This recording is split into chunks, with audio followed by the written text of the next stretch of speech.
Hey everybody, welcome back to the Print 3D channel. Today is September 3rd, and that means day 246 of the 3DP 365 project. And on today's episode, we printed out this very cool multi-part, multicolor grommet from Wallace Gromit, so stick around.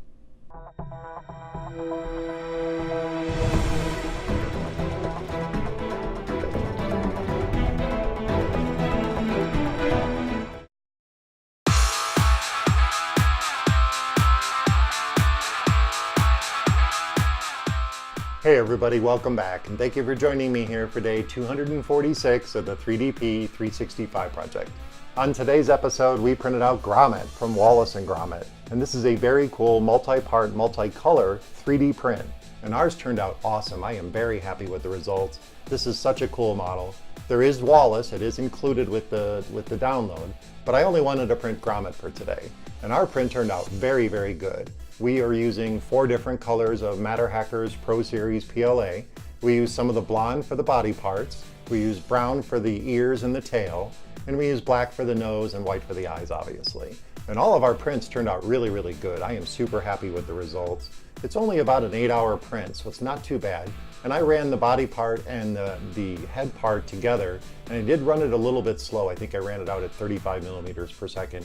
And I did let it run, like I said, really, really slow just to make sure I captured a nice clean finish and there weren't any problems with the print. And it was well worth the efforts. That was the bulk of the print time, so that took about 5 hours to print.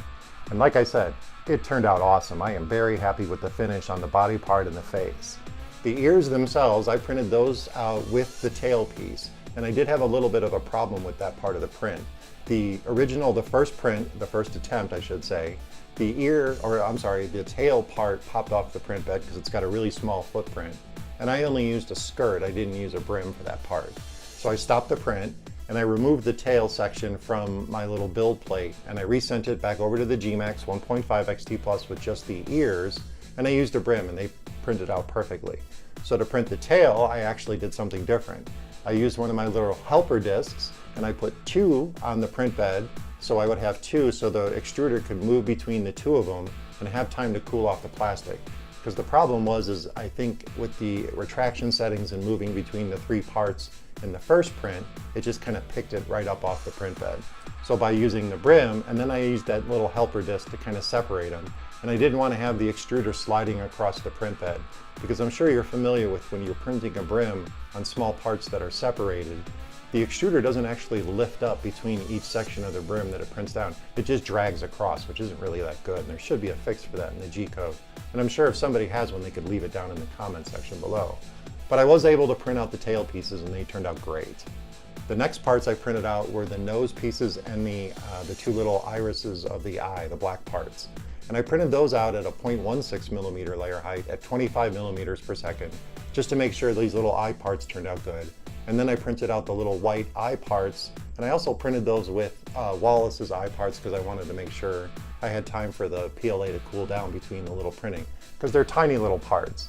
And I did print those out at a 0.2 millimeter layer height, and I used the gap fill feature within Simplify 3D version 4.0 just to make sure all the little areas were filled, because when I looked at it originally when I first sliced it, all the little gaps weren't filling. So obviously you turn on that new gap fill enhancement. It's a feature that was already there, but it's been enhanced. So that helped out the printing of the whites of the eyes. And after all that printing time, which was about 7 or 8 hours total, because we did drag our feet a little bit on the body just to make sure it looked good. It took about 20-25 minutes of assembly time, including letting the glue dry, to assemble little Gromit. And he assembled really easy. There were no problems with the assembly whatsoever. And I used some super glue, some Gorilla Glues, the gel style, and it made it a lot easier to put the parts together, and it gave me a little bit more dry time, because I wanted to make sure this was nice and sturdy just in case it gets dropped, because these ears are sticking out as much as the tail is too. But all in all, this is a very, very cool model, and I downloaded this model from my mini factory, and this is actually designed by the same artist who designed the Yogi the Bear print that we did recently, and you can watch that video here. And he's a really cool designer, and I'll put all of his information down in the description, like I said. And he's got a couple of other cool designs. He's got the Flintstones, he's got the characters from Dilbert, of course Wallace Gromit, Yogi the Bear, and quite a few others. And he's really got a good eye for making these 3D printable, and I really like that because I don't like to have to struggle to print multi-part models like this one. This would be a really tough print if the model parts weren't thought of ahead of time to be separated and made for 3D printing. And I'm really happy with the print. I think this turned out awesome. This is one of my favorite characters from the Aardman Studios. I love those Claymation movies that came out, the short films. A Grand Day Out is one of my all-time favorites. That's where they go to the moon because they run out of cheese, because Wallace thinks that the moon is made of cheese. So it's one of my really all-time favorite Claymation film shorts. And it's really loved by the kids too. They really enjoy it too. And spoiler alert, you'll probably see Wallace printed over the next couple of days. Well, that about wraps it up for day 246 of the 3DP 365 project. If you're looking for ways to help support the channel, check out the affiliate links down in the description for MatterHackers, Amazon, and GearBest. If you make any purchases through those affiliate links, it'll kick a little bit back to the channel. It won't cost you a penny whatsoever, and I really appreciate it. And of course, don't forget to subscribe to the channel, comment, like, and share those videos, and I'll see you guys tomorrow.